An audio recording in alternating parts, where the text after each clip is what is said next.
Hi everybody, and welcome to Face It and Fix It. I'm Joyanne Haig. I hope you had a great weekend. And remember, we're here on Mondays. For the moment, we welcome our viewers around the world and in Barbados to Face It and Fix It on CBC TV 8, Facebook, and YouTube.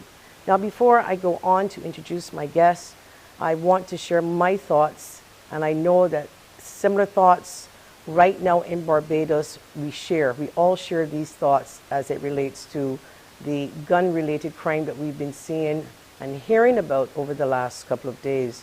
Now on Friday, I believe our Attorney General, the Honorable Dale Marshall, they had a press conference together with some officials from the Barbados Police Service, and they shared their concerns with us, and they were a little bit more open than normal, and they normally are, I would say, but even more so now.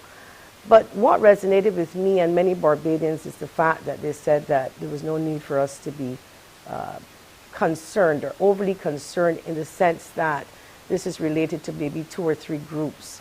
And yes, that may be so, but I personally am concerned because the 2 or 3 groups, even though there are specific targets, what if I am out and that person, the shooter, I mean, some of them are not marksmen, let's be honest, and they miss, and then somebody else gets shot. And we do know of a number of incidents that occurred over the years within the precincts of a school, within a mall. People could have been injured, so I'm not going to sit at home and bet on that these guys are marksmen and that they will not miss, and that we should not be overly concerned. However, they did acknowledge that the psychological impact that it will have, and it has, on Barbadians, is that we don't want to go about our regular day. And how can we? Because if you go out even to the supermarket now, you're wondering, will somebody open fire on someone in a vehicle? So that out the way, I believe that we are concerned, and probably more concerned than maybe what was being said. But again, that is the feedback I am sharing coming from Barbadians and from myself. What are the solutions, and how can we fix this? Now, we cannot get rid of crime 100%. We live in a world full of sin, and these things will happen. However, how can we reduce it? And I was talking to a retired police officer over the weekend, and we shared some of the things, and we talked about parenting, peer pressure, and job opportunity. I think with immediate effect, the Ministry of Education needs to fast-track their program. Let us get to the primary schools and let us get to the secondary schools like yesterday. We may not be able to help those who are already on the bad side of life. We may not be able to get to the persons who are committing these crimes in the ages of teenagers or 20s, thereabout, but we certainly can get to our future immediately. I believe that this is a fix that the government of Barbados can look into immediately. School is starting back. How are we going to treat our children in the schools as it relates to educating them about anger management and how conflict resolution? Maybe they're saying that they're doing it. I don't think it's enough. And then we also have to hold the parents accountable. I am a firm believer that if your child does something wrong at school, they're underage, that the parent should be held accountable, and perhaps a fine. So if your child is bullying another child, or steals something from another child, or marks at the bathroom, or destroys a bus, I believe that parent should sign a contract entering school that they will be held accountable for that, for their children.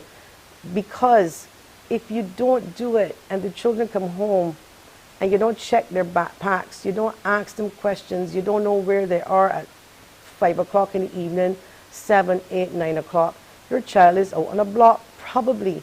And then the people on the block, they're the ones that are guiding your children into doing wrong things.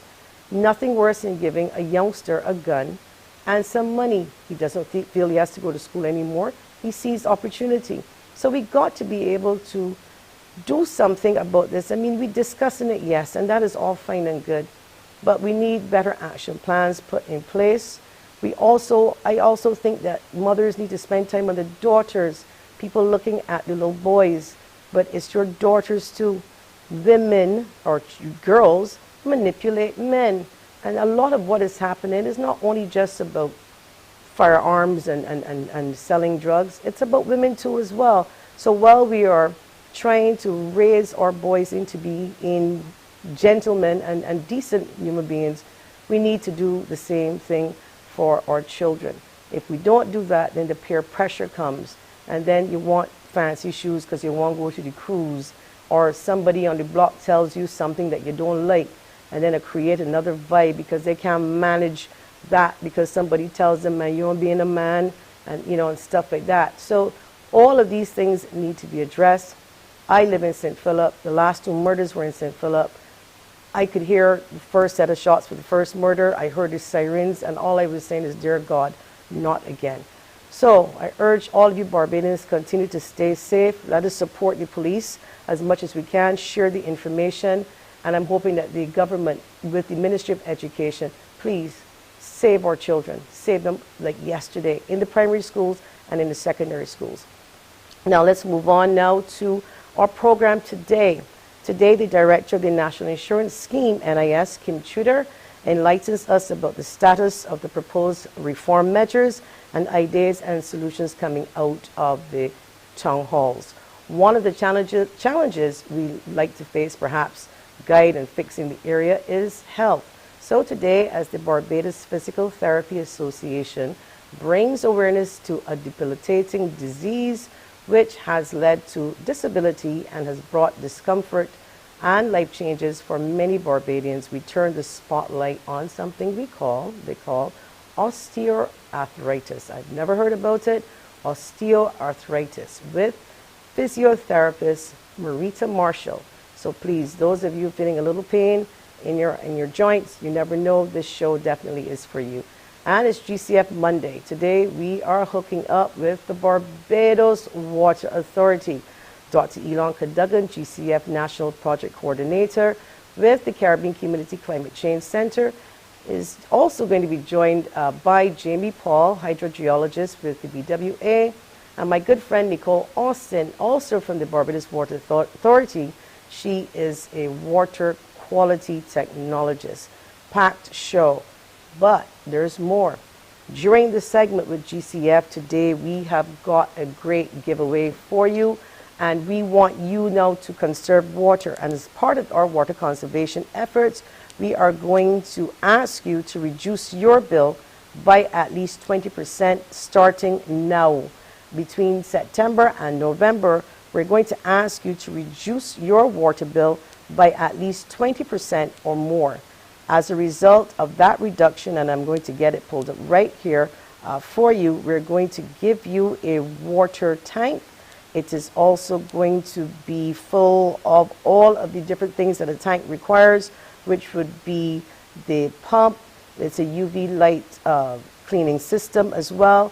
We're going to also service your existing water solar heater. And I'm just going to get all of the rest of the information here, but I'm going to tell you throughout the show. Yes, it is Aquazen. That is the name of the actual package. Aquazen, 450-gallon water tank, water filtration kit, water softener kit, UV sterilizer, servicing of any brand of solar water heater system, valued approximately $10,000. Compliments of Superior Solar Power Solutions, located in Waterford. This company has offered this to people, Barbadians. Reduce your bill. We'll give you details throughout the show and all the other shows. But you have between now, September, and the 30th of November, get cracking. Reduce those water bills. As always, call us on 228-5563 or 228-5562 or send us a WhatsApp message to 228-5562. And if you are watching us on social media, you can leave your comments there. Type in CBC Barbados. When we come back, Kim Tudor after the break. Well, everywhere is war. Me say war. War in the east. War in the west. War up north. War.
welcome back to Face It and Fix It. Our next guest is Miss Kim Tudor, Director of the National Insurance Scheme, NIS. As we know, the NIS is in need of reform to ensure it is not depleted in another 12 to 20 years. To quote the actuary, Mr. Osborne, it just means that the NIS would need to find additional funds because there is no longer any savings, which you can deplete to meet immediate benefits. To tell us a little bit more, to set the scene, we welcome Director Tudor to the show, and we are going to ask her, where are we now, September 22nd, September 2022, I should say, the first week of September, if she has an update for us. Hello, Director Kim Tudor. How are you this morning? Good morning, Diane. I am fine and very happy to see you. I remember our wonderful times in Seattle, and I feel like saying, as the old people always say, God bless my eyesight when I saw you this morning. Well, likewise, I'm As happy you to get see older, you you too. understand what that means. Well, I'm almost there, and nice to see you too. And I want to congratulate you on this appointment. Well deserving, and I know that you are going to do a fantastic job, and I believe you already started. So we Thank are you very here much, now. Diane. We are here now in September, and we know we've had a number of town hall meetings. We've heard a lot of feedback from the public. I know you've made your rounds on the media discussing the NIS, and it's on every Barbadian's lips, I should say, the discussion. Where are we now, September, this month? Can you give us an update? Well, we are busy processing benefits as before. We process benefits pretty much like a month and ahead. So we would definitely be working on October's pension. So, Joyanne, for the benefit of your listeners, if I could just recap to say we're not in crisis right now in terms of paying benefits on a monthly basis or anything. We are required by our governance rules to conduct an actuarial review once every 3 years. It was done in 2017, it was done in 2020. And that last actuarial review, number 17, indicated that if we do nothing, the fund that we have would expire within 12 to 19 years. And then you would be on a fully pay as you go system. Pay as you go system means that as we get in the money, we pay a benefit. So there's nothing in the kitty, so to speak, that can be a buffer. So that's what pay as you go means. So that's what would happen if we do nothing at this juncture. The fund would be depleted within 12 to 19 years.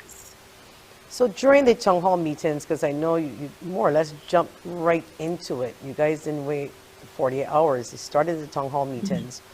What did you learn from some of these meetings and a sense of how Barbadians feel? Were they panicking? Were they deeply concerned? Absolutely. So we don't want Barbadians to panic.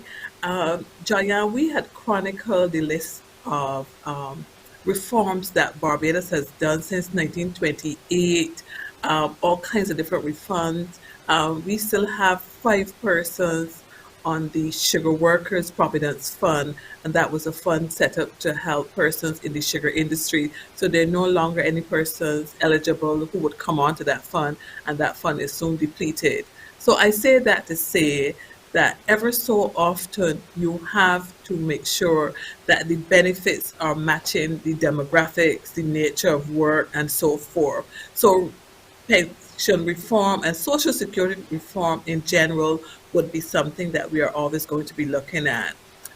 In 2003, 2004, when we did some pension reforms, which included raising the age to 67, and it stretched over. We stretched it over to to to end up here now at 2022. But the biggest thing that has happened over those years has been a decrease in the number of persons contributing.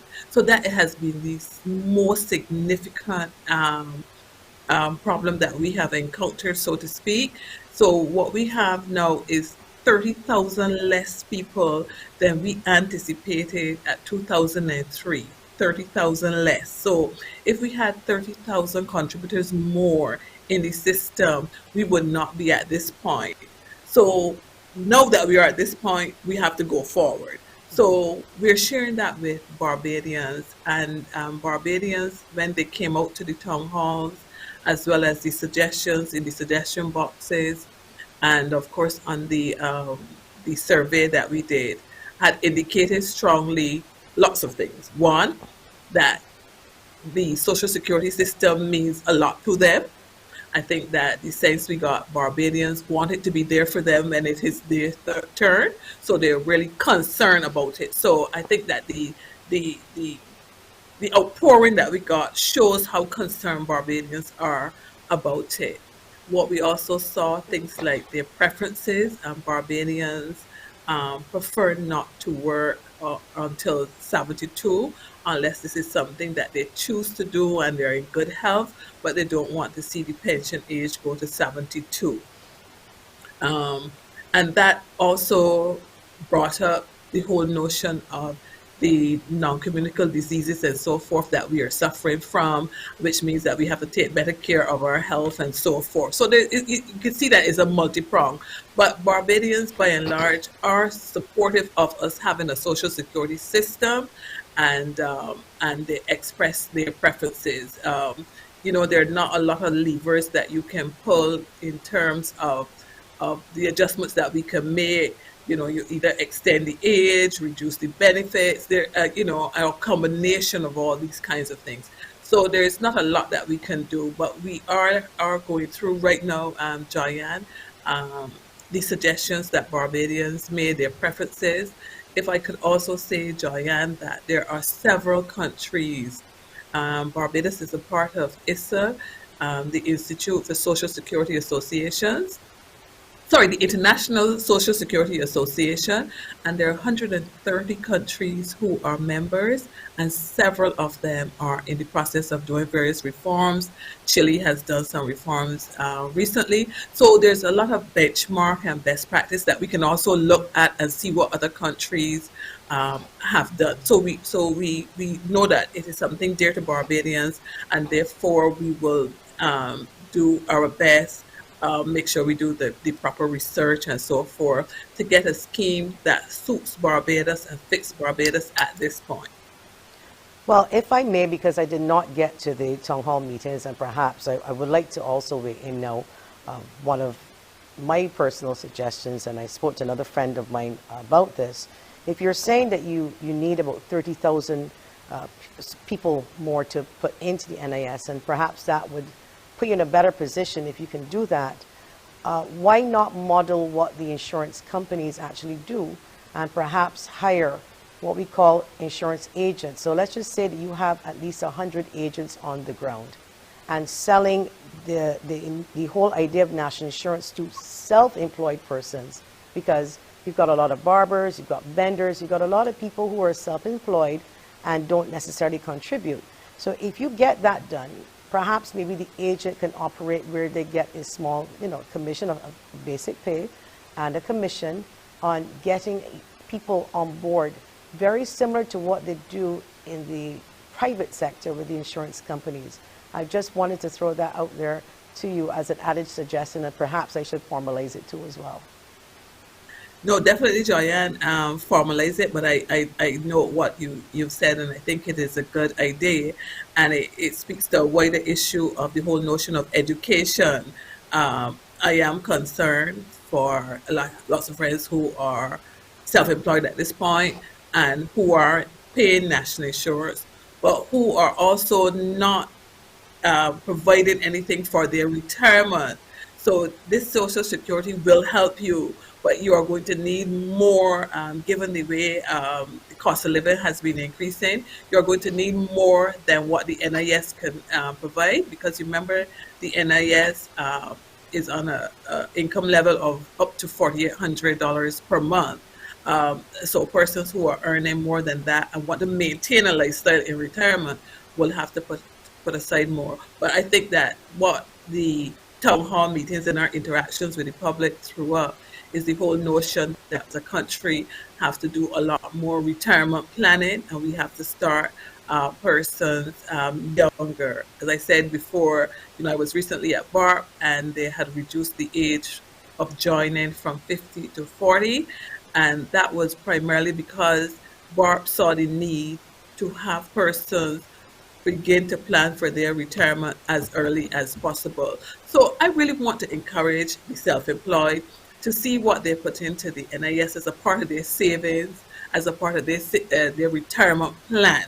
Don't see it as a burden. It really is a part of your retirement plan. But having those agents go out and inform you and educate you, Joyanne, is a very useful suggestion. And the other thing too, for self-employed persons, when you get sick, there's no benefit for that person. It's more about the long term, as opposed to, you get what we call money from the NIS if you're employed by some person as an employee. But because you're self-employed and you get sick, which then allows other insurance companies then to compete with the NIS and try to make it more attractive to the self-employed persons. So hence the reason why I was saying if you treated it like an insurance company, like you're competing with the insurance companies in a sense, then make the packages a little bit more attractive to self-employed persons like myself. But that's just a sidebar. And the other thing is... No, that's a sidebar, Joyanna, because I think that you are looking at our notes. Because what we are looking at as we go forward is a suite of benefits that the self-employed can get. So what I can say now that the self-employed do get sickness benefits. We have a publication, Joyanna. I'm not sure if they could be seen clearly, but it says self-employed, so they can always get this publication, and it shows clearly you get sickness benefits, you get maternity, invalidity, old age, funeral grant, and survivor's pension. So they do get quite a number of benefits. But what I meant, Joyanna, and I think this is what you were speaking to, if you pay in Z amount, that gives you this suite of benefits. If you pay in Y, it gives you. So you can actually cherry pick, so to speak, the benefits that you want to fit your needs. And those are the kinds of things that we're looking at to improve it for self-employed persons. The other selling point, if I could put on my communications hat now, because we had a little discussion with some people in my age, people a little younger. So they were like, man, I can just get a savings. I ain't gonna worry with that, And I'm thinking, well, okay, if you get a savings and you save, say, $50,000, and you want to retire at 65, and you live to 80, $50,000 will not go a long way. So, but if you do contribute to the fund, you could save your $50,000 as well. But at least you have income coming in all of the time, guaranteed. Please correct me if I am wrong. You are correct. And I also want to remind the self-employed that it is actually mandatory. It is mandatory that once you're in Barbados and you earn over $21, that you should pay your NIS. It is also a solid system. And so it benefits all Barbadians. So it helps all of us to rise. So it would behoove all of us to contribute to this system that is a benefit for all. So I would encourage them. But certainly, as you said, that 50,000 isn't going to go a long way. And once you're getting your contributory pension, you get that for the rest of your life. And just like insurance, some people get it for a short time, some people get it for a very long time. And one of the other things you mentioned about the pushback, not wanting to work or make it your choice, because there are a lot of elderly persons that don't like to go home. If they believe if they go home, they get sick and they have nothing to do. And then there are others who look forward to that. But it also would lend to a bigger problem where people 18, 19, 20, school leavers wanting to get into the job market. So if you keep the age make it mandatory for 72, it creates that bottleneck for those who want to get into the workforce. They'll have to wait longer. for Yes, people to retire. and we don't want that. We want young persons as soon as they're ready to work that there's work available for them. We want them to get out there and start making their mark and so forth. So those are all the things that we have to weigh. So the NIS and the reform, so to speak, that you will make to it is not one dimensional. It could affect all of society. So as if we were to push the age to 72, that means that some younger person, there's not enough for younger persons. So those are the considerations that you have to look at, and that shows you that it really isn't dimensional at all. There's a question I have here for someone who wants to know when do you stop paying contributions if you're working? Is it the 33 and the 30 years? Is that government? Does that also apply to the private sector too as well? That 33 and a third years refers to pensions, and I think that that is the threshold at which you get two-thirds of your salary as a pension. But if you're doing your paying your NIS, you pay up to your retirement age. And I know if you are over and you are still working, you're still required to pay. You don't pay the same rate as you was when you were a full-time employee. Oh, so it's still there's still a deduction. It's not like Yes, if you're working, there's still a deduction. It wouldn't go towards your pension, but it will go towards sicknesses and injury because you would already be getting your pension. But if you're working, you're still required to pay. there are companies that do deduct NIS from your, should I say, when you get your NIS check for sick leave, I should say, there are companies that actually pay you and then they ask you back for the check. There are companies that actually don't take out anything, but then it's deducted when you leave the company with pension. Some people see it as, well, I don't have to more put down, let me get my money, and they're not really thinking long term. But I know that one such government organization recently had stopped that because people were calling in sick and money was still being paid from the company. Then they changed it and they said, no, we're going to deduct your money and you wait for NIS. All of a sudden the sick leave starts to go away a little bit and people start to come to work a little bit more often. The question I have is, has the sick leave, the amount of sick leave seen across Barbados impacted this fund significantly? No, the majority of our benefit is the contributory pension, and so sick leave is a very small portion of it, and between 3 to 5%. Uh, what you heard earlier, Joyanne, is that, as you know, you're not to profit from insurance.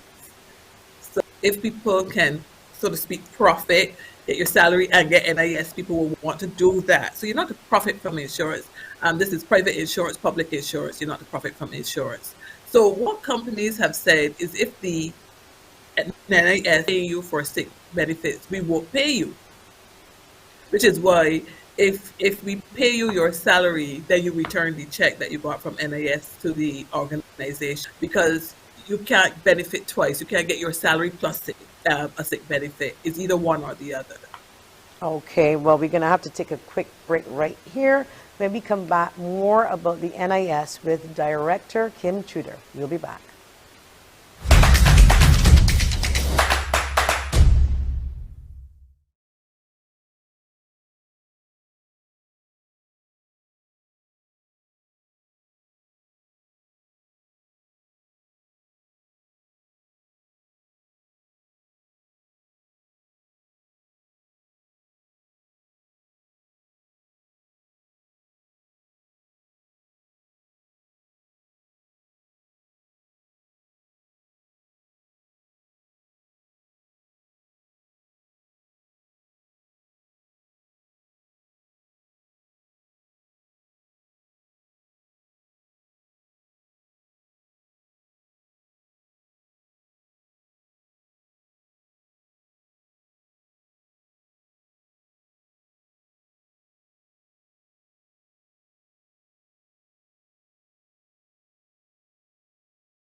Welcome back to Face It and Fix It. If you are now joining us, we are speaking with Miss Kim Tudor, Director of the National Insurance Scheme.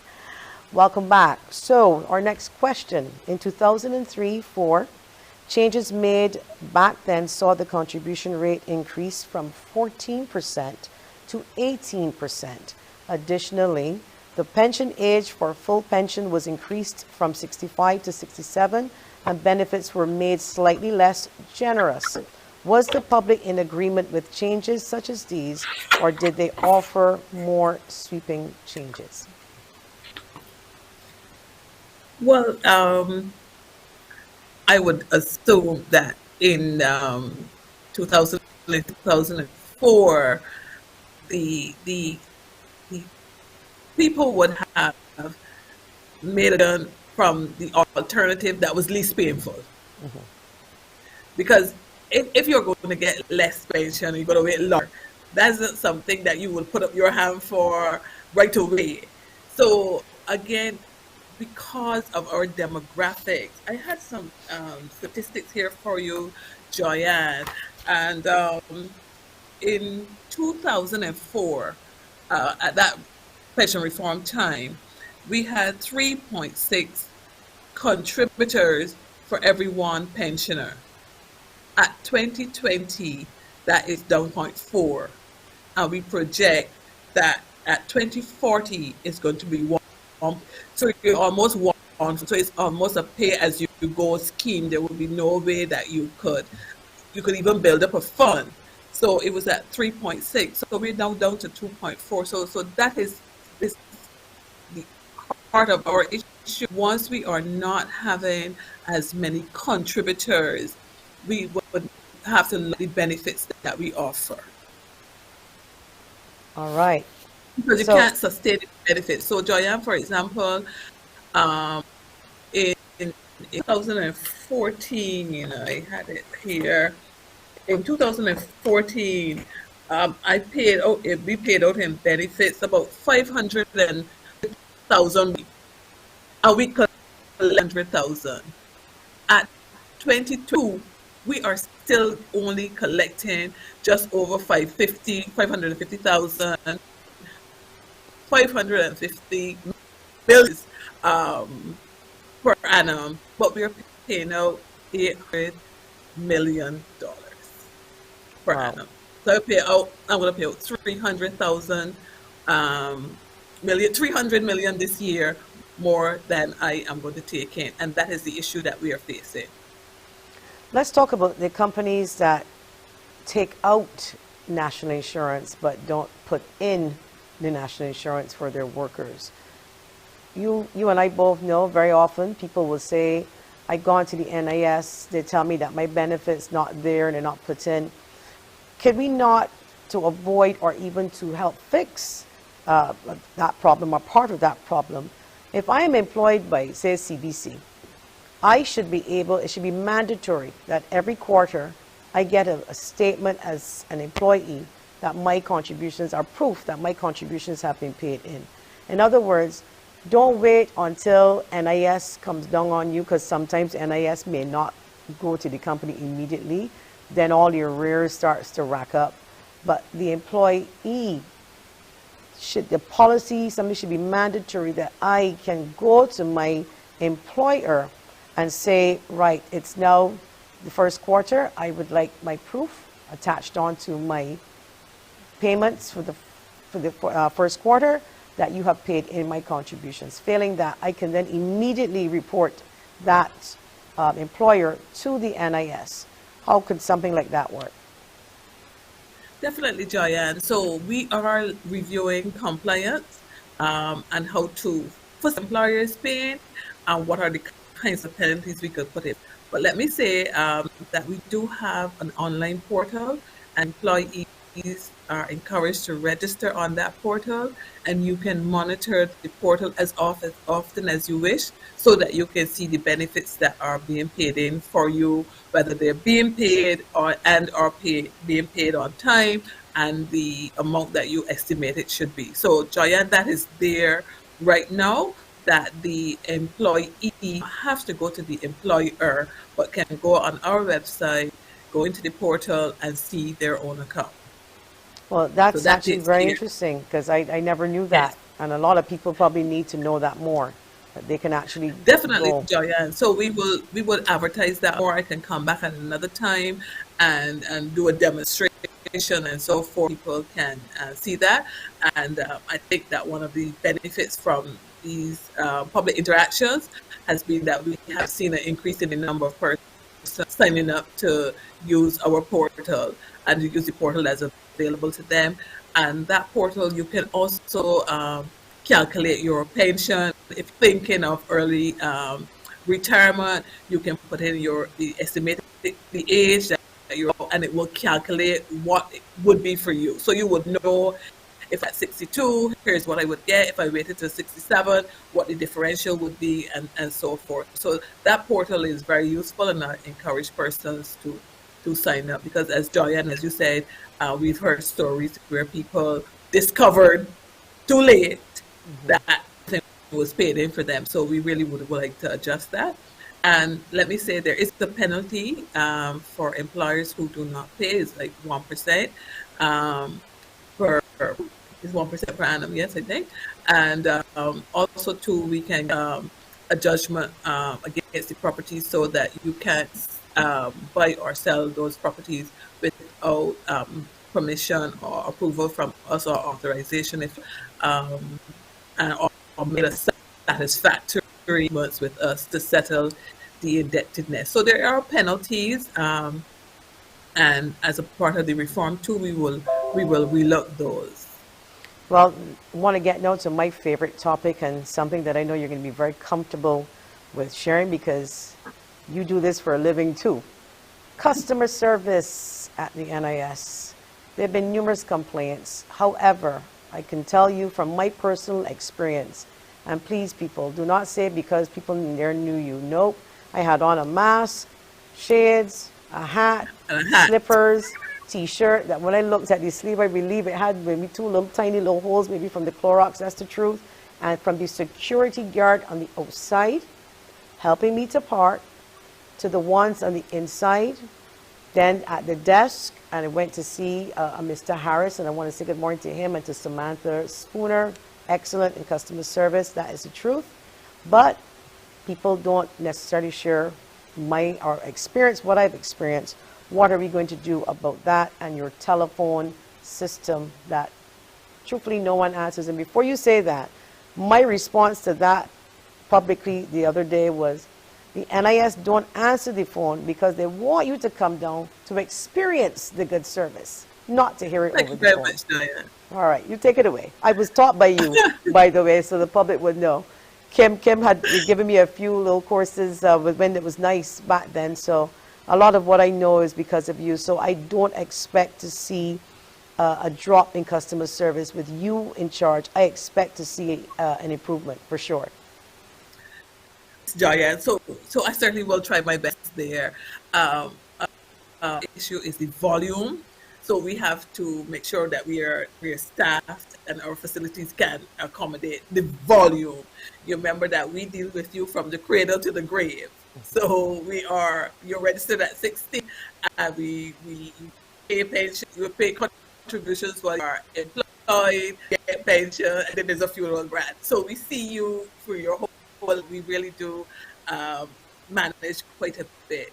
But I think I'm really pleased, and I commend the staff efforts that they have made in uh, to deliver excellent service. And thank you for the compliments that what is the lack of consistency, and so we are going to work and be more consistent regardless of whether there's only one person or there is a whole queue of persons in place.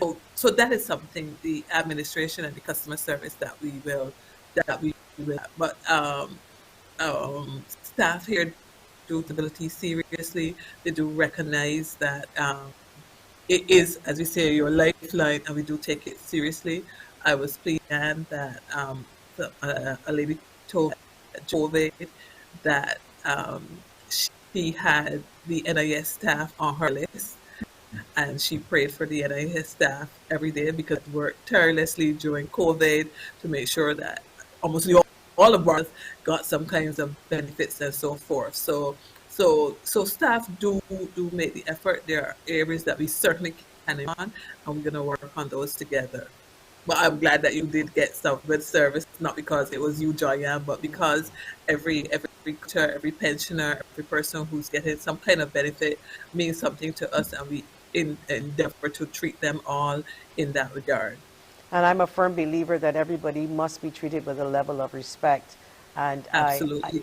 sometimes I tell people, and this is even back when I was at the Water Authority, do not name drop. It doesn't mean you're going to get it faster. Actually, if you name drop, you may have to wait a little longer because I deal with the most urgent cases. And in that case, you know, if you needed water, faster. So if you treat people with the same level of respect, then you wouldn't have to worry about who's MP and Absolutely. who's this and who's that. And I encourage people, especially in government, don't do it that way.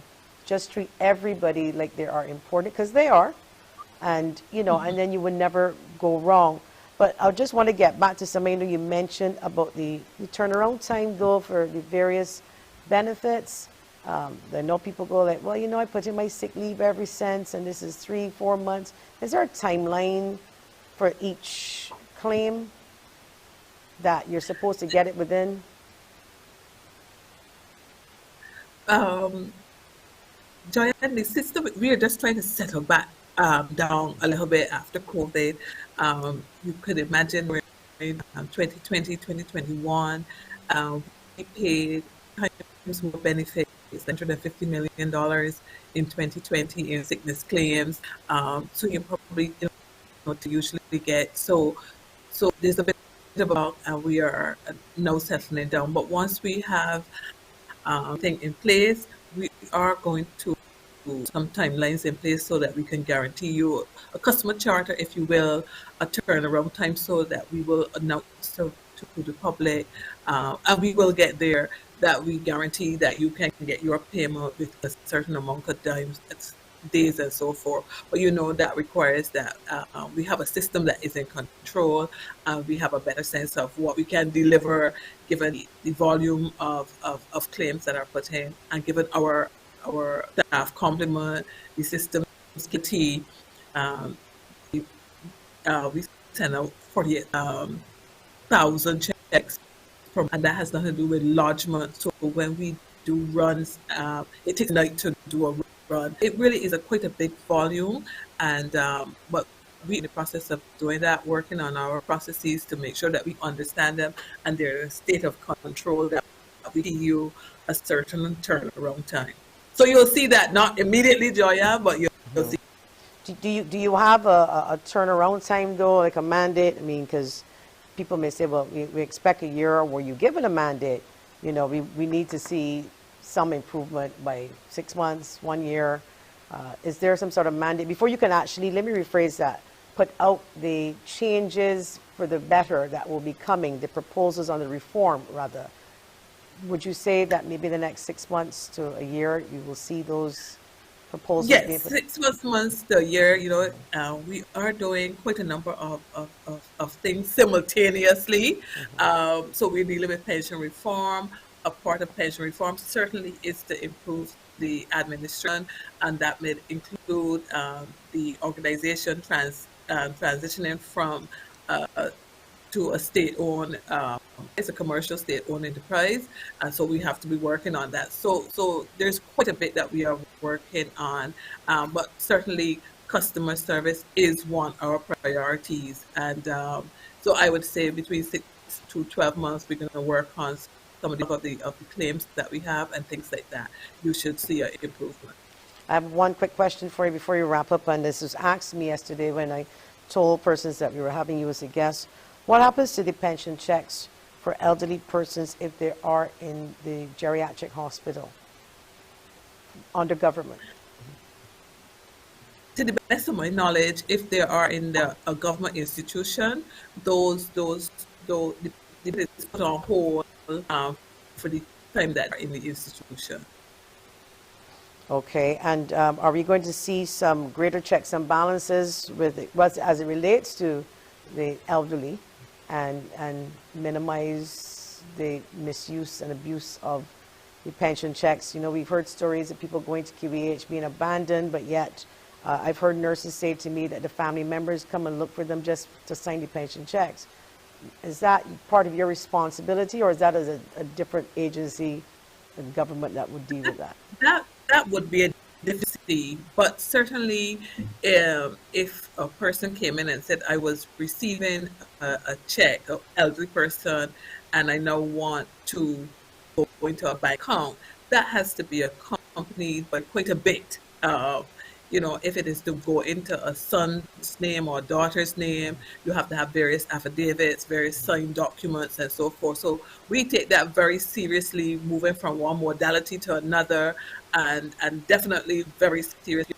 You're moving to have the checks or the money go into a bank account, be accompanied by, as I said, affidavits, letters from the lawyer, letters from the doctor. We do have things where um, a child of the person would say, my mother can't sign anymore. And the doctor would say, because of maybe arthritis, or can no longer sign.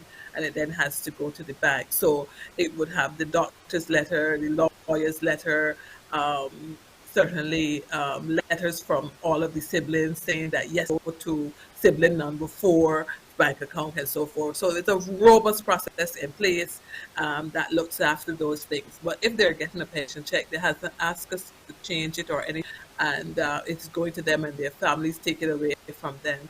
We want to know so that we can maybe do something on our end with the agency, with the appropriate government agency who would be in charge of that. We could support, but we won't be in charge of that. Okay, well, I'm going to But give you certainly any final. change of name, any change of like from check to bank account, or bank account to check, that has to be accompanied by a lot of documentation to make that change. Okay, so I'm going to give you final words. What would you like to say to all Barbadians now about the NIS and all of the plans? Final words at you. Yes, it really is our lifeline. It really has supported Barbados well. We are not in crisis at this point. What we are doing is taking responsible and taking steps so that we don't have a situation down the road where the fund is depleted. I would like to thank the Barbadians for their contributions, their preferences, certainly their suggestions, and we will get back to you in a couple of months. The way forward in terms of what are some of the reforms that we are looking at, that we do intend to improve our service, the staff values and respect every person who passes through our doors, and that we are doing our best and we need to do our best, and you should see some improvement over time. Well, thank you so much to Director Kim Tudor of the National Insurance Scheme. It's a pleasure, I must say, to interview you and to speak with you, and nice seeing you again. I want to thank you so much, and please don't be a stranger. We hope to have you back here soon. Thank you, Joya. Very good seeing you too. It brought back some very positive memories. So you take good care of yourself. Thank you, you too. Thank you. Bye bye. When we come back after the break, more with Face It and Fix It.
welcome back to Face It and Fix It. I hope you enjoyed that discussion that I had with Director Kim Innes of the NIS. Our next guest is Marita Marshall. She is a physiotherapist. And I don't know if you know this, but on September 8th is World Physio Day. And we're going to look at physiotherapy and discuss something called osteoarthritis with Marita Marshall. Welcome, Marita, to the show. Hello, good morning. Good morning, Barbados. Thanks for having me. Well, nice to have you. A physiotherapist at 52 and older. We don't normally hear a lot about them unless I believe in sports, but when you reach a certain age, you start hearing about, visiting the physiotherapist. So I did not know, and I do not know, and I didn't have time to even Google this, so I'm going to leave it to you to tell me exactly osteoarthritis. What exactly is it? And the warning signs and the symptoms. So give us a sense of what it is. So, osteoarthritis is a very common degenerative joint condition which affects mainly, mostly females more than males. It's a condition where the cartilage that is between your joints degenerates a bit. And if it gets really bad, then you actually have what we call bone on bone contact. So, you have degenerative changes occurring within your joint, which can cause pain and inflammation, and that's where the disability of osteoarthritis comes. Okay. So that's just a long, fancy name. That's just a long, fancy name for it. Because then I know exactly what that is. I mean, we just say arthritis, but osteoarthritis Right. is the correct name. Because I remember a couple months ago on the show, I was actually trying to raise, I can actually do it now, my arm, and they were explaining to me that bone on bone contact. And then somebody was saying that, eventually after a certain age, your bones start to get a little drier, I don't know, in the joints. And somebody made a joke and said, put some WD on spray on. I mean, seriously, people actually said that put some WD, and I thought they were joking, and somebody says, no, it's not a joke. So tell us a little bit more about the age groups, and is that true about the age, or can it happen at any age? Well, going off of what you just said as well, there's actually different types of arthritis. So you would hear people generally saying arthritis, but there's osteoarthritis and there's rheumatoid arthritis. The two of them are slightly different. Um, Rheumatoid arthritis is a more inflammatory condition, but osteoarthritis primarily affects the joints and the bone.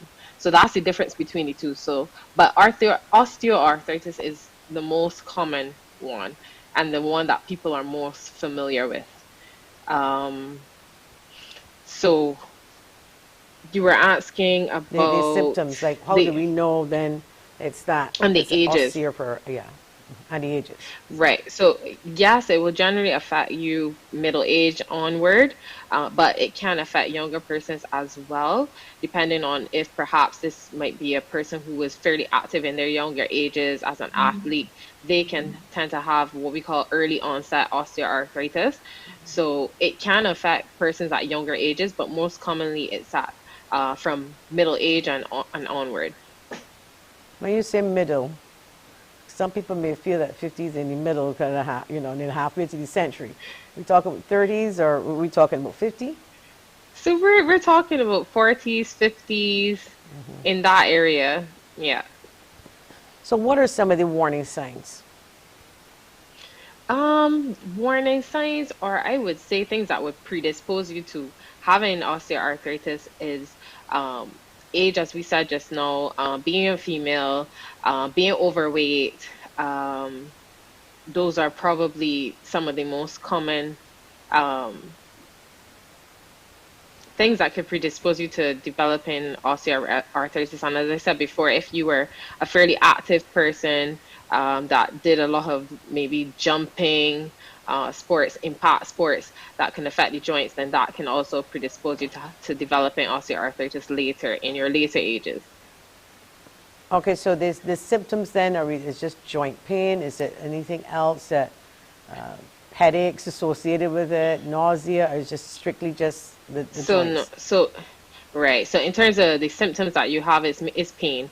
It's pain, it is stiffness, there's swelling that can occur as well from time to time, but the common cause and that pain that people experience, for instance, sometimes when it rains, when it's colder, people will get that joint stiffness and that pain that prevents them or makes it difficult to move.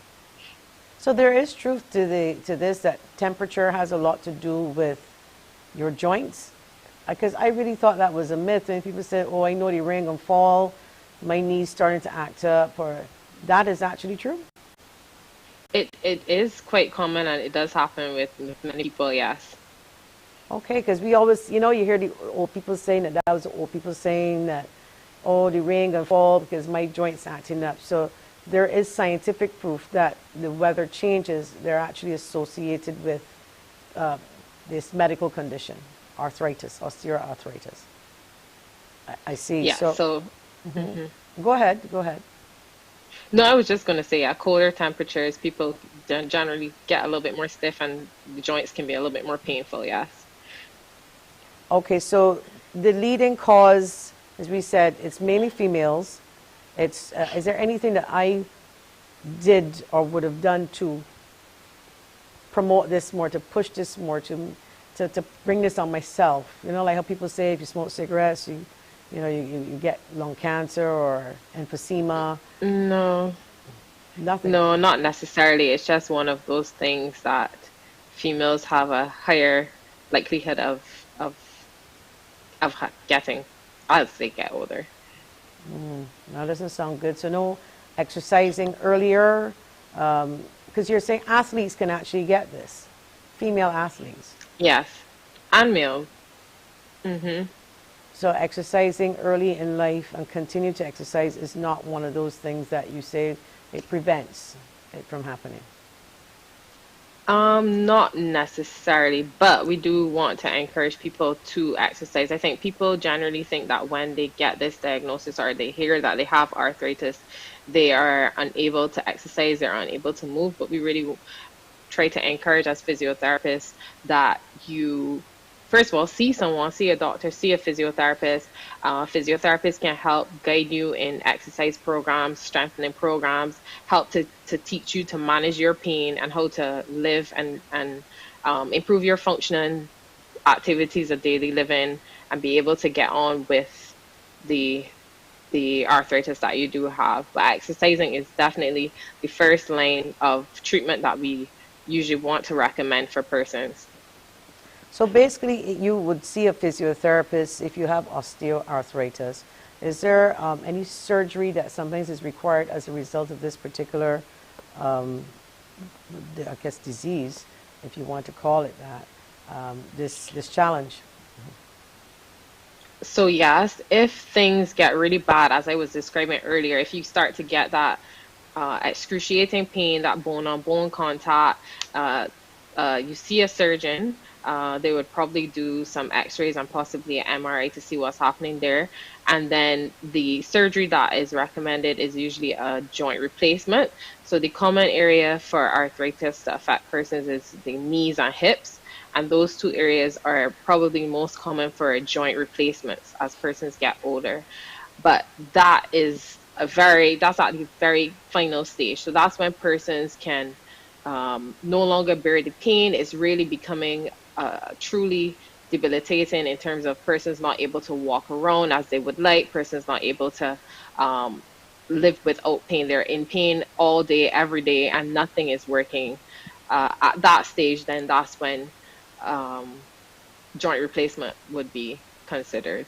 So who makes that recommendation? The physiotherapist? Because I would imagine when the joint pain starts, we see the physiotherapist because we think that we need physiotherapy. Then when you physiotherapist then would more or less recommend them to see their GP or to get x-rays. And then when that comes back that, there's this joint on joint thing happening and you need then some sort of hip replacement or knee replacement, then they come back to you after the surgery. Yes, that's correct. It's truly a combined decision, really. The physiotherapist could then refer the person on to the surgeon, and then the surgeon has the discussion with the patient, and they can decide if it's something that they want to do, if they want to continue um, doing physio to see how much longer they can manage without having to have surgery. But at the end of the day, it's really down to the patient and how debilitating the condition really is, and if they really want to go ahead and have that replacement done. So on September 8th, is the focus osteoarthritis, or is that the theme, or what exactly are we focusing on as it is World Physio Day on September 8th? So September 8th is a day that is globally recognized around the world to celebrate World Physical Therapy Day. So physiotherapists all around the world will come together to share the message.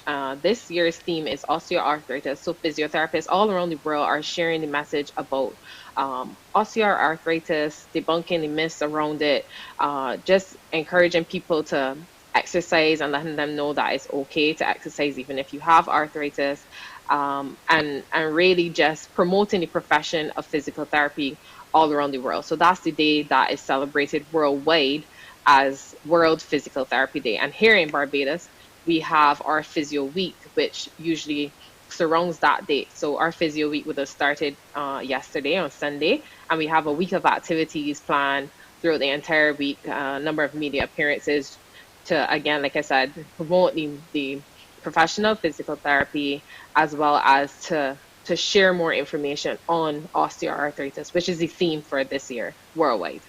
So when you said debunking some of the myths, well, one of them you just debunked, where you do not use WD-40 on your joints. And that is not a joke. People said that they sprayed WD-40 on their knees and it felt better because they felt that the oil penetrated through the skin and helped grease the joints. So what are some of the other myths that we're looking at debunking?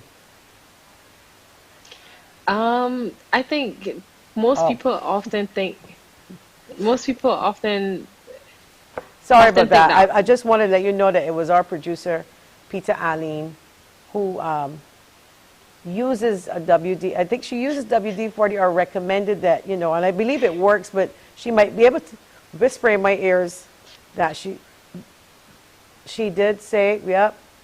So the producer of this show, and I'm going to declare it, Miss Peter Aline, uses WD-40 on her knees, and she says that it works for her.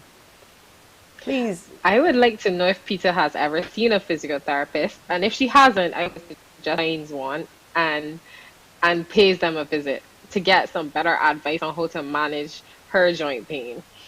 Okay, well, and I know she ain't the only Bajan that doing it, but this is disturbing, producer, that you use WD-40. No wonder you can't find any at home and you want to really get those locks open up.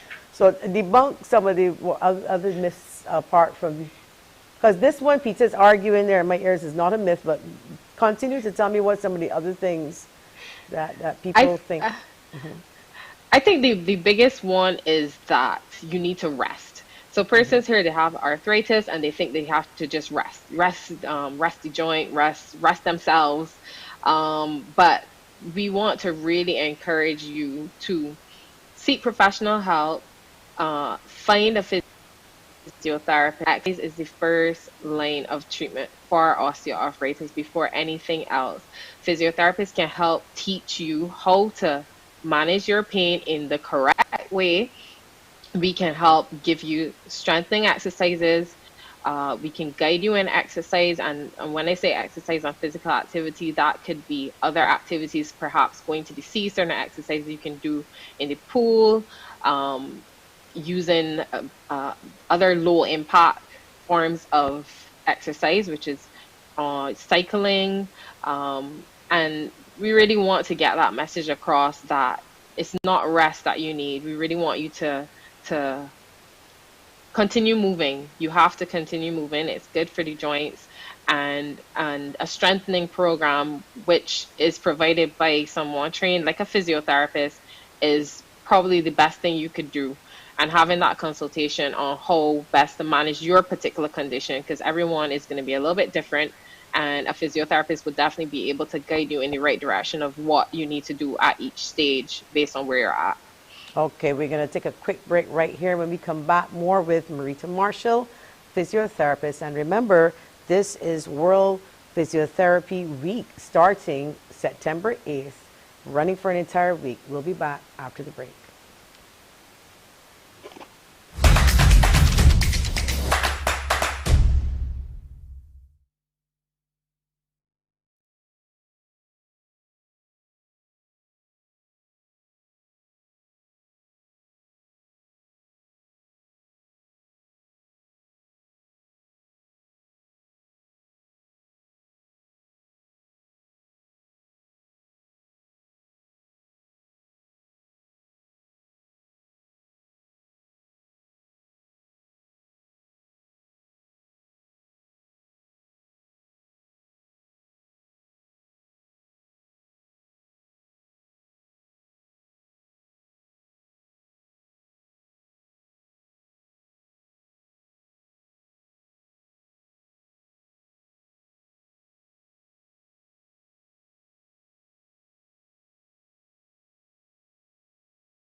Welcome back to Face It and Fix It. We are speaking with physiotherapist Marita Marshall. September 8th starts the World Physio Day, and it starts to a whole week of celebrations, etc. During the break, we had a caller didn't want to go on air, and the question was that they are aware that people normally would need hip replacement and knee replacement surgery, but after the surgery, it still doesn't help and they end up in a wheelchair. Is this true? I can't say if that's true or not because I don't know what that particular person would have been dealing with. But if it is that you have surgery, the recommendation is that you do physiotherapy afterwards. So you can't just have surgery, joint replacement surgery, and then don't do any rehab after. So I think I'm not sure if that person would have done any rehab after that. But if you don't, then you can definitely have problems and complications if you do not complete your full rehabilitation post-op. So that's a little bit ticklish. I'm not sure what other factors might be involved with this person, if they had other conditions or other problems that might have contributed to their issue afterwards. But usually joint replacements will get rid of any pain within the joint itself, and then it's really about restoring motion and mobility and range of motion in the joint itself. So I maybe that person can send us an email and we can, you know, have a further discussion about that. But usually persons are able to resume their function, mobility, their activities of daily living, and everything is fine. That being said, doing rehab after, because some persons feel as though they have surgery and they can go off on their own and they don't need to do any physiotherapy or any rehabilitation after. But once you complete that process with physiotherapist, then usually persons are good to go. I think that, like you said, a lot of factors. When we're thinking hip and knee replacement, most of the time we're thinking elderly, and there must be a cutoff point of age where a surgeon would recommend hip replacement and knee replacement. And if they do, there's a cutoff point, isn't there, with the Yes. surgery? So there are a number of factors that a surgeon and the patient and the patient's family will have to consider whether or not this person is fit to have surgery in the first place. You know, what other medical conditions the person might have, as well as their age.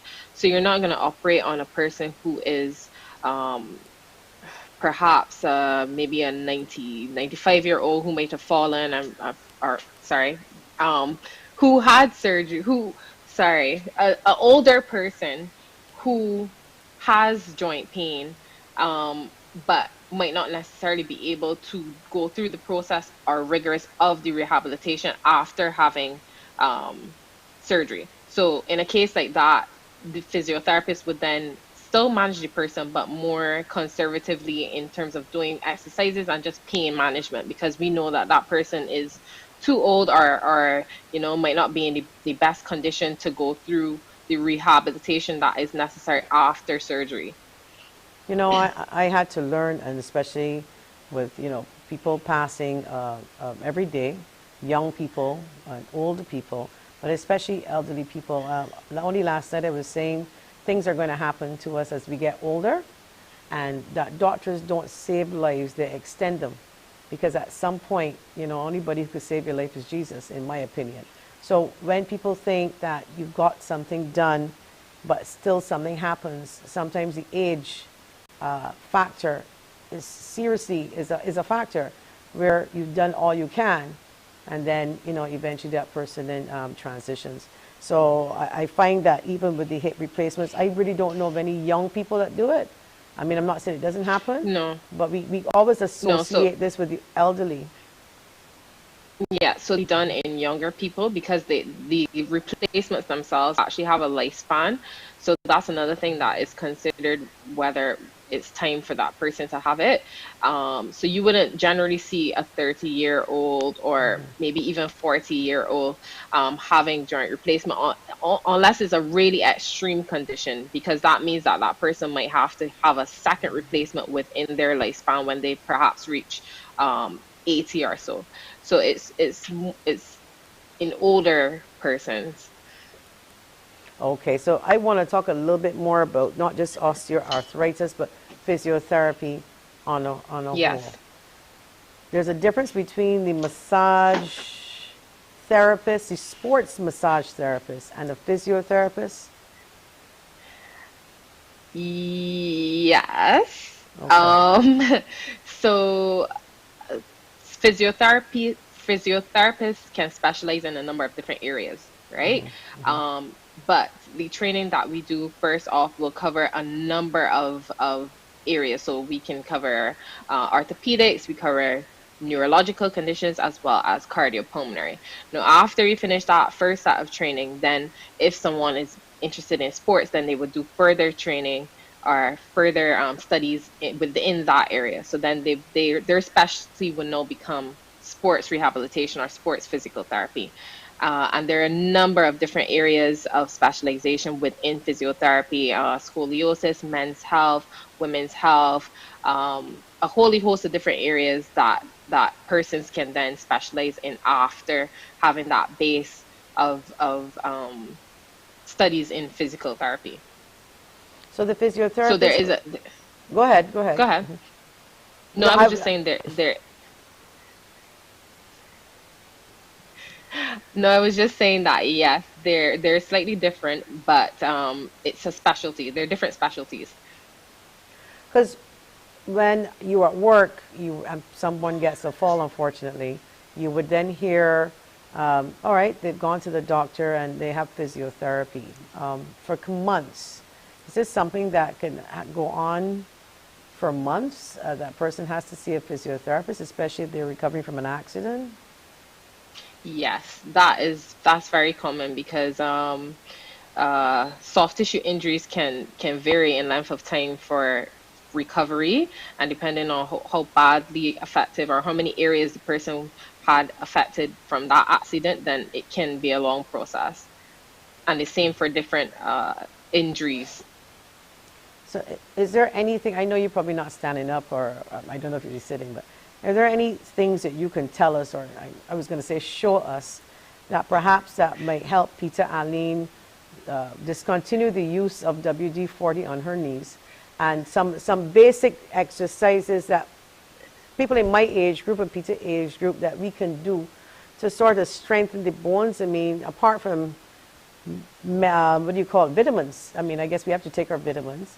I'm now using cod liver oil every now and again. I don't know whether or not the oil helps with the joints. Now, Peter Aline, note to self, I think we should swallow the oil so it can work internally and not spray it on our knees.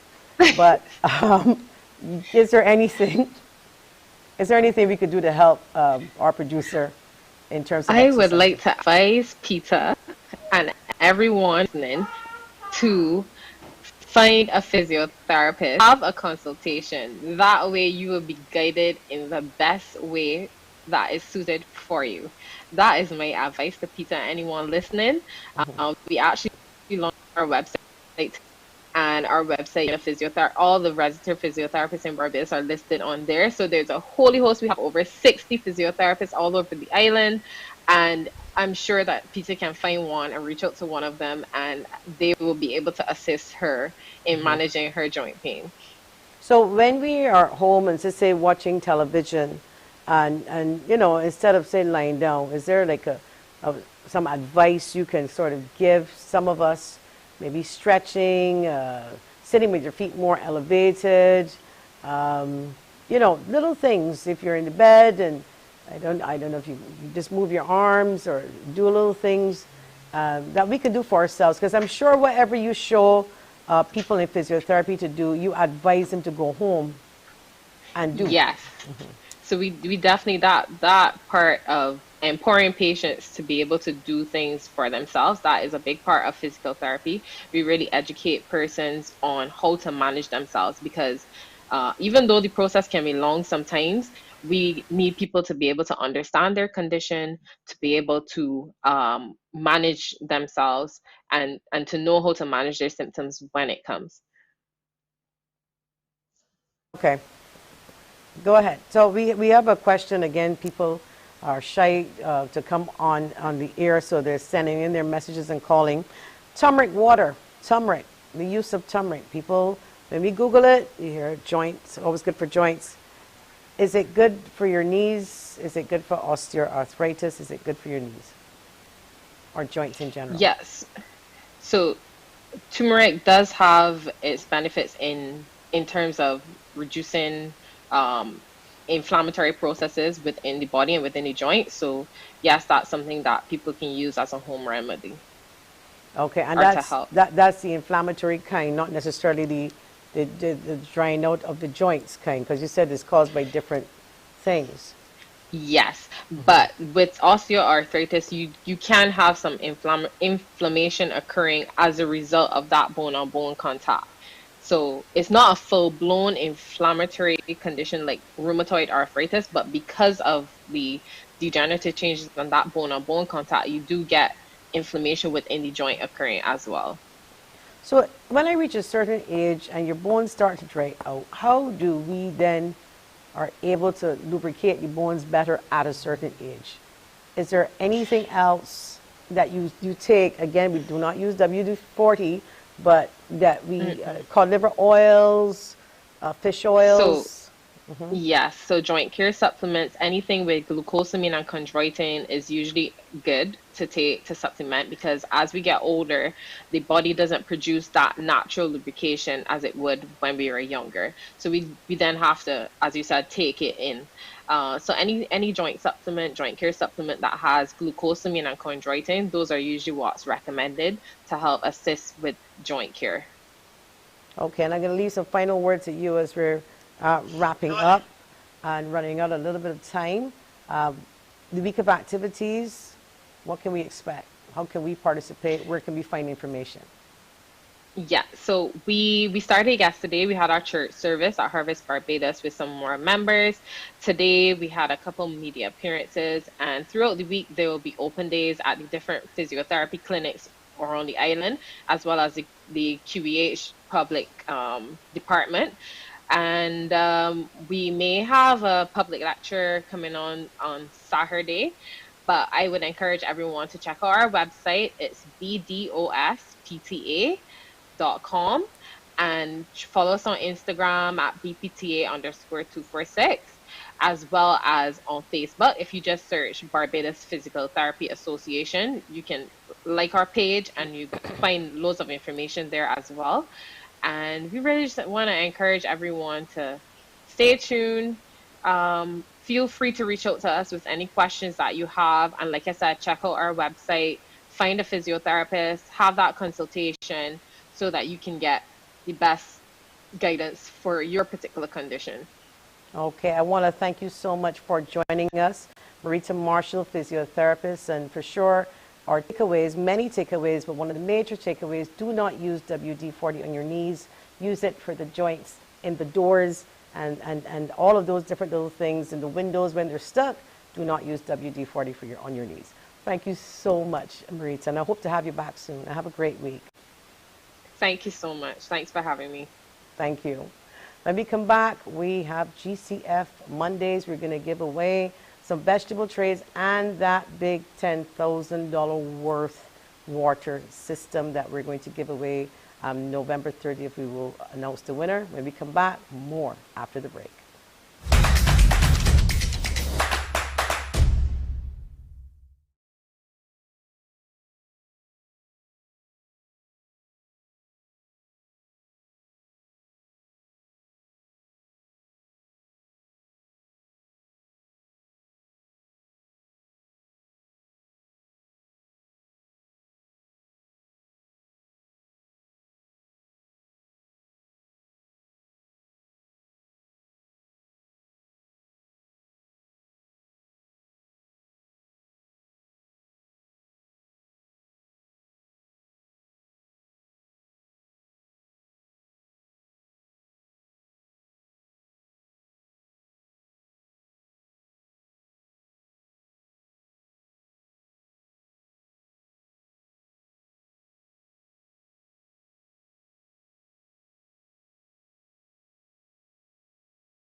Welcome back to Face It and Fix It. Our last guest, Dr. Ilonka Duggan.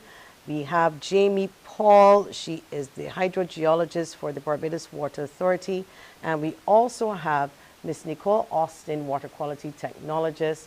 We know it's GCF Mondays. It used to be Fridays, but we're on Mondays.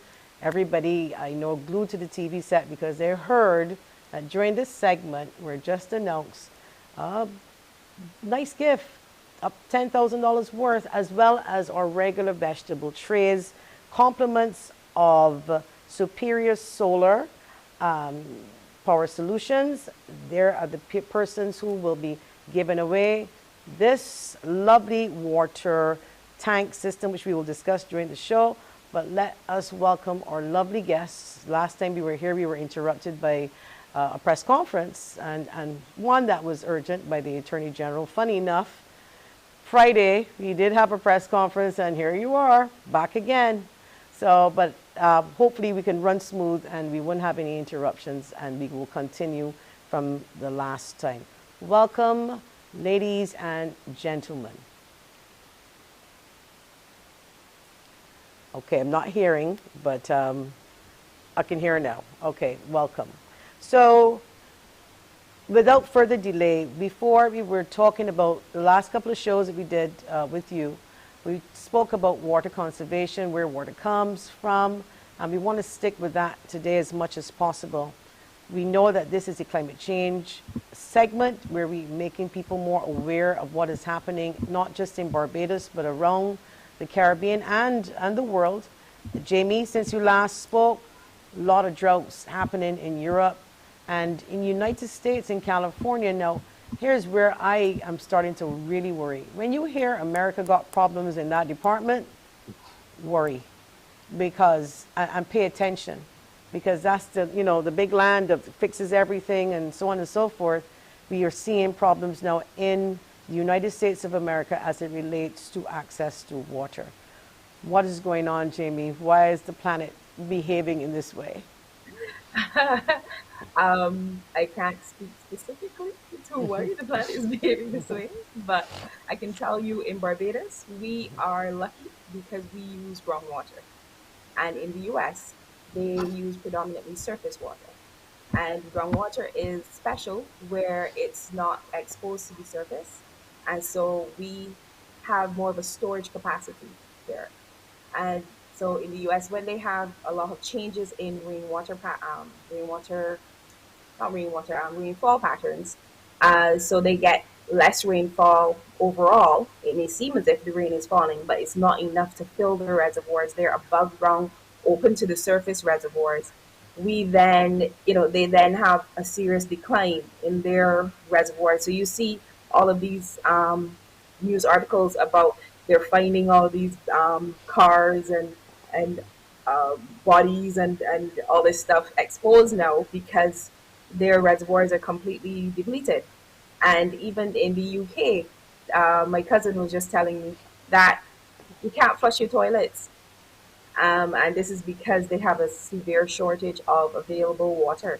Now, in Barbados, we have groundwater, and that groundwater allows us to be able to store the water safely so it's protected from the sun. So we don't have the same level of problem as in the US and the UK right now. Hope that Okay, answers you. okay. So let me just move quickly to Nicole. So we have groundwater, but if we had surface water, the level of treatment now into the surface water obviously is more than the groundwater because then it's exposed. The quality of the water, if it was Good surface morning, water. everyone. Unfortunately, I cannot hear. I You can't can't hear hear? anything.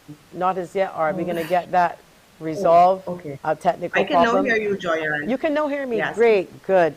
So we were just speaking about the groundwater that we have here in Barbados versus in the US that they use a lot of surface water. Yes. In Barbados, if we had to use surface water, what are some of the treatments like? Because you have to treat it more if it's on the surface Yes. than if it's on the ground. But are we heading in that direction? Do you have any information to say that we're looking at that as a combination of the two? No, what you will have is that we have a couple groundwater sources that are fed by springs. So the treatment will come from turbidity. So when the rainfall increases in intensity, it would kind of muddy up the water that is going into that groundwater source. So for example, Bowmanston, I know a lot of persons in St. John know that when the rain falls for an extended period of time, the pumps are off because the water starts to turn brown. So we are looking to put in the turbidity treatment system there for such cases so that as we go forward, we can't be in 2025 or 29 and still turning off the pumps at Bowmanston because the rain fell, because the rain will fall and we're going to have the changes of climate change will have more intense rainfall coming in. So the turbidity there and some of our other groundwater, we are seeing turbidity coming in, increasing there due to the spring sources. So we're going to do treatments at all of these other groundwater sources as well. Okay, So fine. that is where you do filtration to take out the particles so that it does not, so you to remove that discoloration. All right, well, I want our viewers to please pay attention because we're going to soon come up with some questions. The number to call, 228-5563 or 228-5562. I'm going to move on to Elon Cadogan, Dr. Elon Cadogan, to let you know we're partnering CBC already is a partner with 5Cs, and we have a lot of people who are interested. One such company is Superior Solar Power Solutions, and they have generously offered to give Barbadians, a lucky Barbadian, not necessarily a homeowner, but the opportunity at receiving a 450-gallon tank, water filtration kit, water softener kit, UV sterilizer, and service any brand of solar water heater that they already have. And let's also mention that the pump that they will give you is also going to be powered by solar, and that they are going to provide the panel, so it's going to be off grid, valued $10,000. So I'm telling all of our viewers, you have to do two things. You have to go on Aquashore's page on IG and follow them. You have to go on Superior Solar's page and just like it. That's it. But CBC is now saying, or myself, because it depends on where you want to send them, I will offer you my cell phone number to send a WhatsApp, because we want to make this simple. Just send us 3 consecutive bills starting September, October's bill, and November's bill. If you can reduce it by 20%, and let me break it down for you. If your bill is $200 and you can bring it down to about $160, because 20% of $200 is what, $40, girls? Subtract the 40 from the 200 is $160. If you can reduce your water bill by 20% over the next 3 months, WhatsApp your bill, all 3 of them, maybe at the end of November, to my cell number, 8364629, or to our WhatsApps right here, 2285562. You are going to get that system installed in time for Christmas. We are trying here at CBC, together with the Barbados Water Authority, to encourage you to conserve water. Now, the more that you save, the less that you're going to pay. So we want water conservation tips coming through here for your vegetable trays, and we just want your bills reduced. And click Aquashore's page and Superior Solar Power Solutions page and just send the water bills. 3 of them. I just need to see September, whatever it is, reduced in October, by 20% in November. You can do it by telling us what are some of the water conservation tips to help you along during this show. Feel free to call now. You're not going to win the system now, so don't let me get confused. You're winning your vegetable trays today with the water conservation tips. So call us at any time with 2 tips, and this week you are going to choose whatever vegetables you want in that tray. We opening it up. So it's okras, it could be sweet pepper, lettuce, all lettuce, half lettuce, half sweet pepper, whatever you want. Dr. Elon Cadogan, what are your thoughts? This company coming on board with 5Cs, GCF, and people jumping on this train to the climate crisis to see how best we can put a stop, reduce it, reverse it. What are your thoughts? Good morning to Jaren and all of our viewers here this morning. I just want to say, first of all, that, when we first started this journey with this show, Face It, Fix It, the response that we have had since then from just the private sector in Barbados just wanted to join with the 5Cs and just to help us to, execute the plans that we have and actually implement these climate change actions in Barbados. It is very good.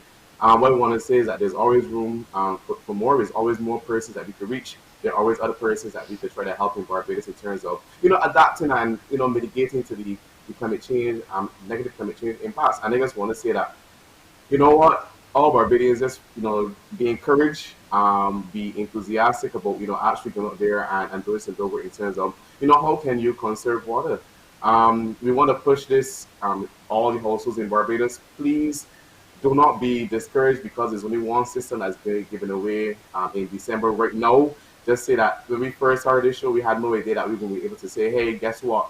Provide 3 of your bills to us. I'm sure reduction of 20% over the 3 months, and they're going to give you $10,000 worth of equipment to have your own solar powered water system at home. Like, this is something that we never envisioned. I didn't want to say that.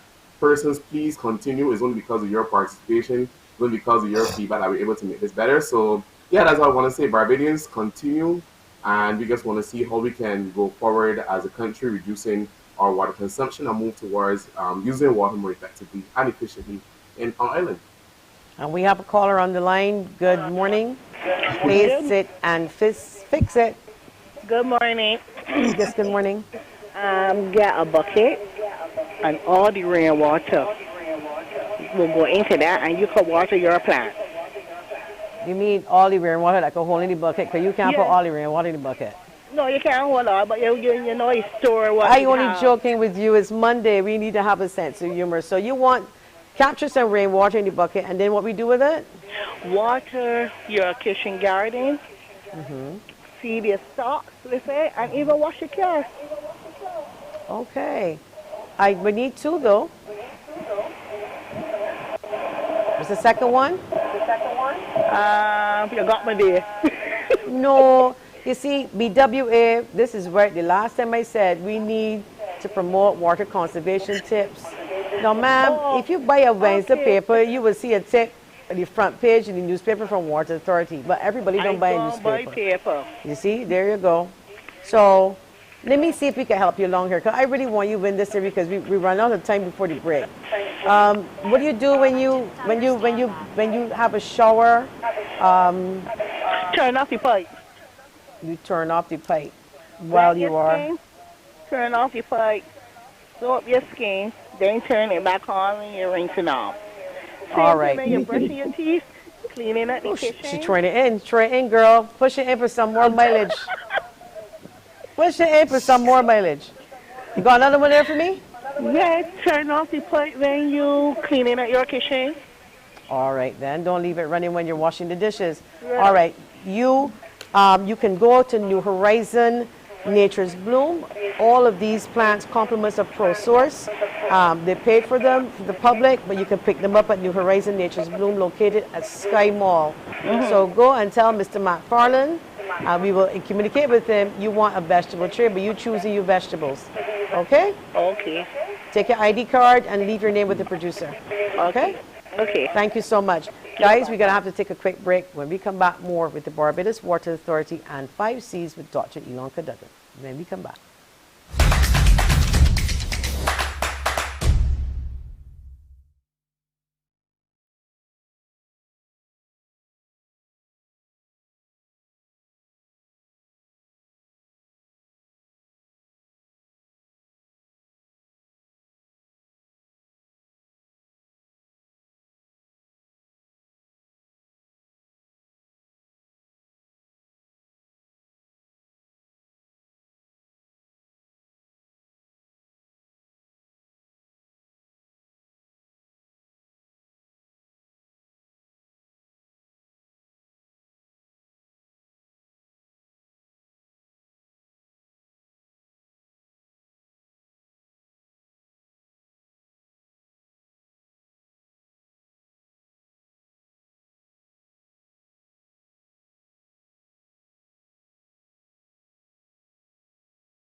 Welcome back to Face It and Fix It. I want to thank people for their lovely WhatsApp messages saying they're really having a good time today watching this show.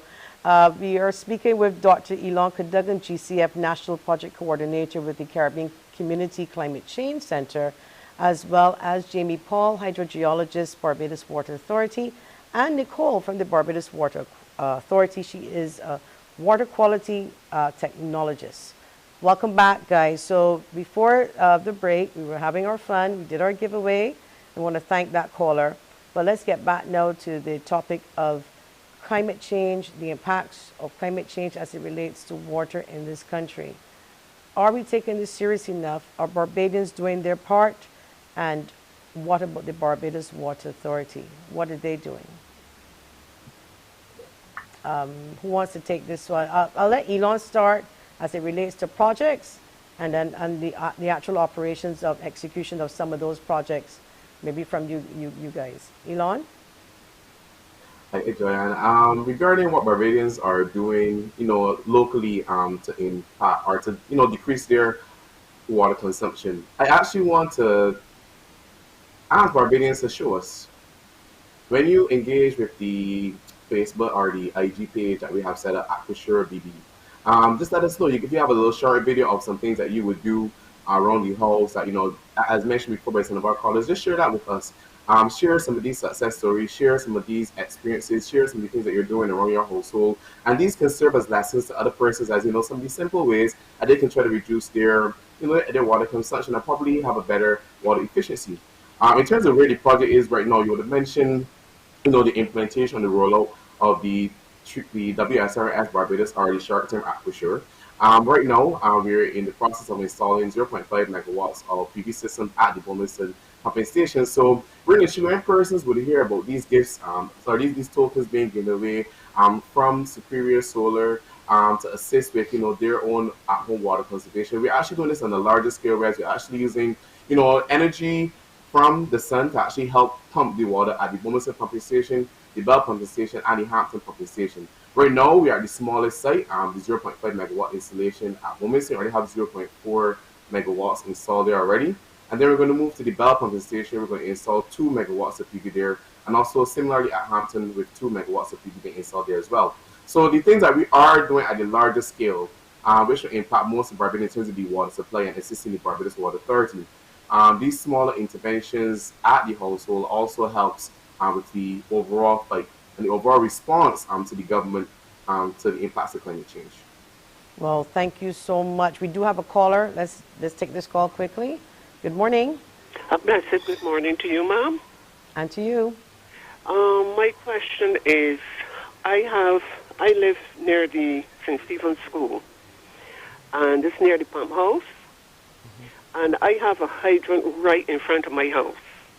A few weeks ago, that hydrant burst, and the water spouted all upon my house, and in less than 2 hours, all around my house was saturated in water. All the water was going on the roof. And I called the water authority. They did come, but they took almost 2 hours. And I was told that they only have 2 units working on evenings. 2 units.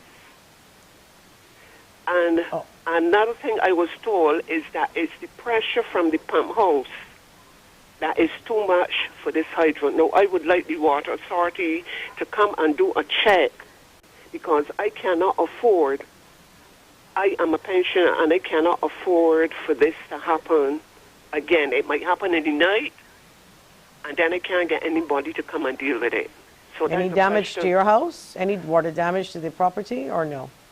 Well, I didn't get anyone to go on the roof to see if there was any damage, but I know I had a lot of water saturated all around my house, and the house next door, and the house in the back. It was so much. It's dry now with the hot sun that we've been... Yeah, it's dry. This happened a few weeks ago. Okay.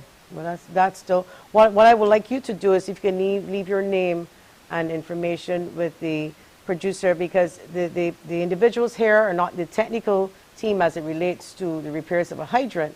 But certainly the service should be then passed. To look into it for me. Well, we're definitely going to pass it on to the customer service experience manager, which is Miss Melanie Haynes, very good at her job, and we're going to pass that on to her and your telephone number. And I'm pretty much sure that Melanie is going to give you a call within 48 hours. Okay? Thank you so much for calling. Thank you. So, Jamie, we see water. People driving around and there are bursts, and people believe that, okay, the water is wasting. Now, technically, it is going down the drain and it is going on the grass. Explain how it recycles somewhat. At some point, everything does go back into the system. Not saying that you should waste it, not saying you shouldn't go and repair it immediately, because I know that there have been some challenges from time to time. But when people just see it traveling on the ground and going into the ocean. I know we spoke about the ocean. Explain to the public why it's necessary to have surface runoff in the ocean, and what happens to the water when the rain falls and it's not captured necessarily in an aquifer. Okay. So when we have, remember way back in school, you would have been taught about the water cycle. So the water moves through the earth. It moves from the rain, and rain falls, it hits the surface, it sometimes travels across the surface to the sea. Sometimes it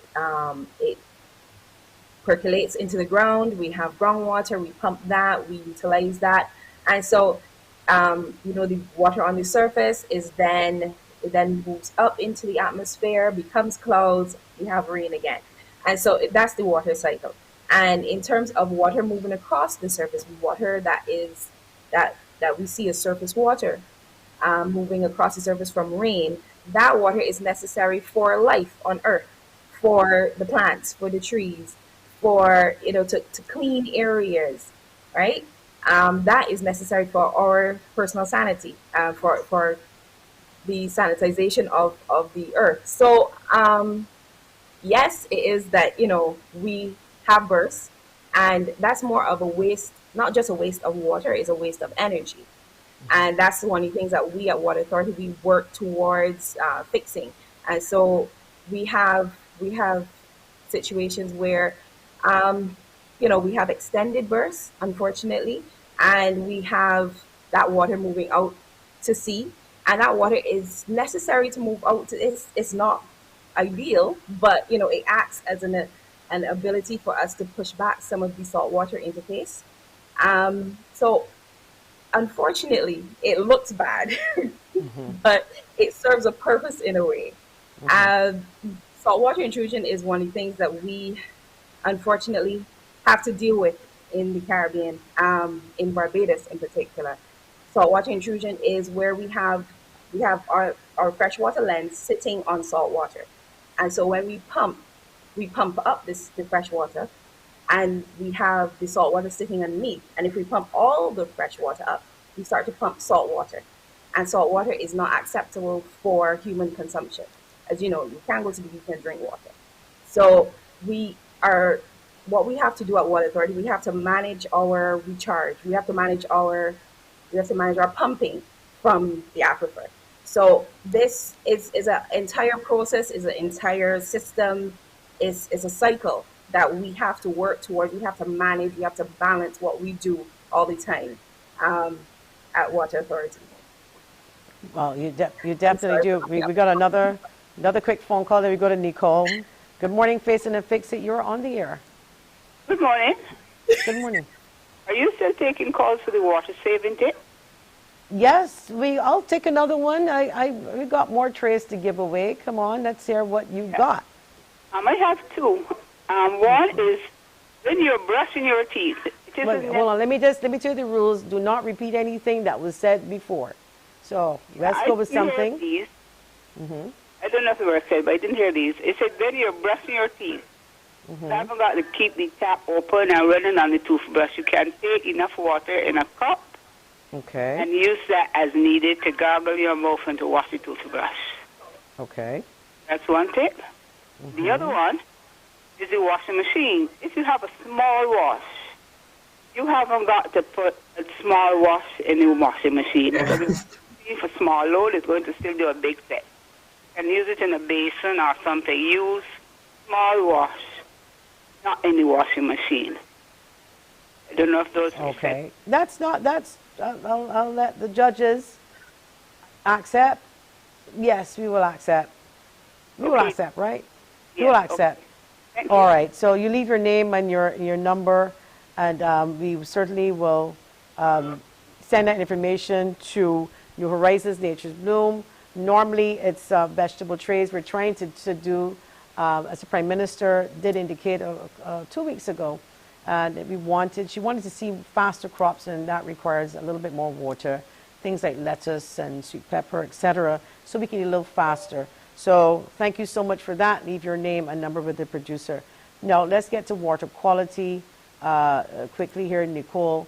We still have water quality challenges right across Barbados. How is that whole cleaning, what we call swabbing? Are we doing any swabbing in the north? We just completed a set of exercise swapping exercises in the north, and we have been listening to the customers. Of course, there's still some discoloration.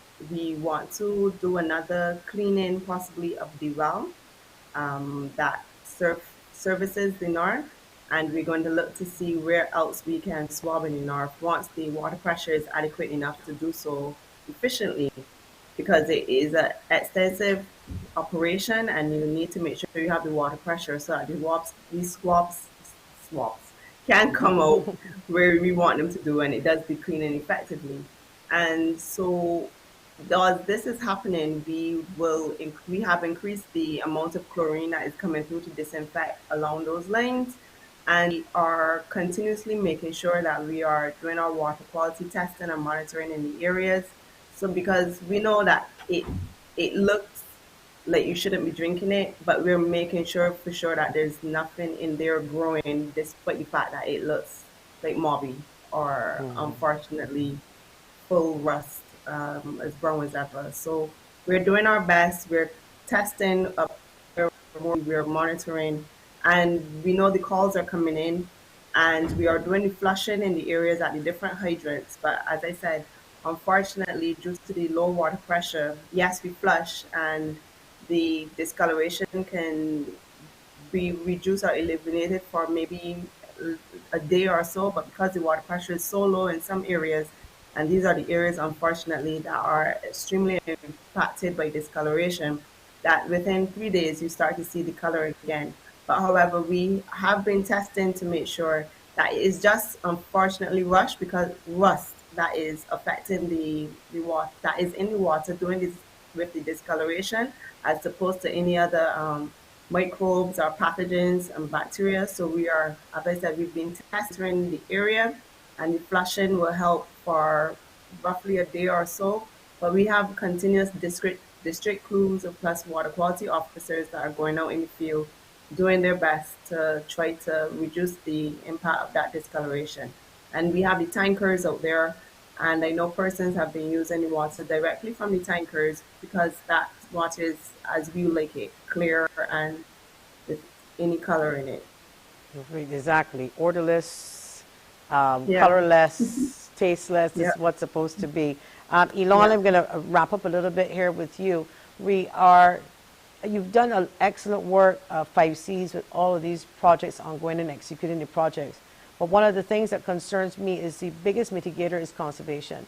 Because water outages occur at the Barbados Water Authority because the infrastructure is old, and so they have to shut it down from time to time. But the one that's scary is when it shuts down due to drought. And that's where the tankers come in. But at some point, we may run out. According to Jamie, ain't a never-ending, supply. So water conservation in a massive way in the campaign for the Water Authority, supported by 5Cs. Where are we? You got 1 minute to tell me. Hi, thanks, Joyanne. Actually, I want 30 seconds and then we'll give 30 seconds to Jim because we need to talk about the dangers of overpumping. I know that you mentioned drought. People, as we keep on saying that, because the rain falls heavily for 2 hours, people may believe that, the aquifers are replenished. But as Jim will let it isn't like that. It takes a very long time in terms of our aquifers to replenish. So when we talk about we are in a drought period, or we have been in a prolonged drought period, and the rain may fall, yes, but it isn't enough, as you're going to mention sometime, to basically replenish our aquifers. So again, I just want to keep pushing Barbadians to keep on saving water as much as we can because, as was mentioned before, we need water for tomorrow, so please do not lose all the water today. Jamie? Okay, we want to put that photo up quickly of the dangers of overpumping. We do have to continue the conversation, if the producer can, but quickly in 30 seconds, dangers of overpumping. Thank you, Elon. Thanks, Joanne. Yes. So as I was saying about the water intrusion, so we on our coastal aquifers we pump, and once we pump off the fresh water, we will begin to pump salt water, or at first brackish water, which is still not ideal. And we would then begin to salt water. We would have to shut down the pumps, shut down the well, and then that area that is usually supplied by that well would not be able to receive water. And this has happened in the past, and we have had to find alternate sources of water. However, this can't continue forever. So what we at Water Authority, we are asking the public to conserve water as much as possible, and so that we can continue to pump at a controlled rate, and to ensure that you have water for all of your needs in the future. Oh, there it is on the Yes. screen. Dangers of Yes, we overpumping. appreciate that. Yes. So what you would see with the fresh water in the first one, You see the water being pumped off, and that's fresh water. But with the second part, you would see the salt water coming up into the well, and that would go into our reservoirs, and that would go to your homes, and that's not ideal. That's not what we want. So we're asking you to continue to conserve water, find new ways to conserve water, utilize low flow taps, low flow shower heads, anything that you can think to use dual the toilets that utilize low flush as well. Change your taps, your equipment in your household to make them more energy efficient, more water efficient as well. Okay, I hope that was that was excellent. We're going to see you guys again back in 2 weeks. And we have to wrap up now, the end of the show.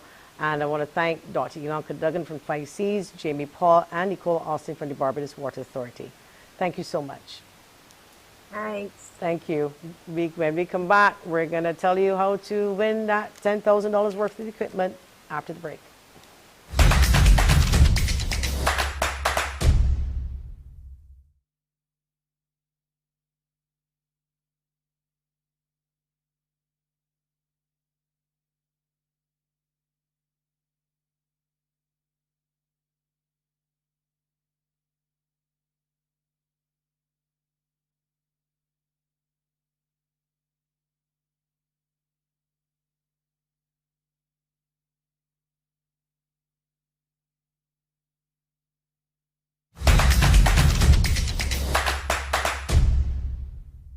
Welcome back to Face It and Fix It. As we wrap up our show, I want to remind our viewers that 3 months starting from today, start right away.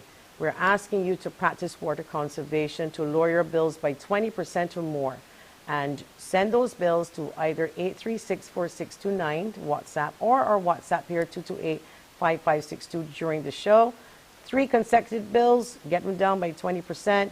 And by November 30th, Independence, you will win if you can get that done. 1 Aquazen. An Aquazen is a 450-gallon water tank, water filtration kit, water softener kit, a UV sterilizer, and servicing of any brand that you have on top of your roof. They're going to service your water heater as well. Remember, this comes with a solar panel, so you are going to operate it off-grid.